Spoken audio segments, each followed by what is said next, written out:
have to do is turn this one knob again, open the caliper a little bit with this knob. We'll take this wheel out, which was a quick release wheel, which went in these notches.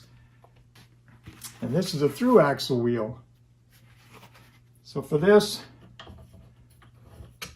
boost spacing,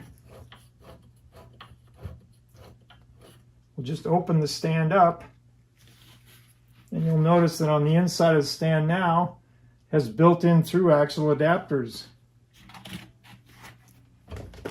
So all we have to do is put the hub in there,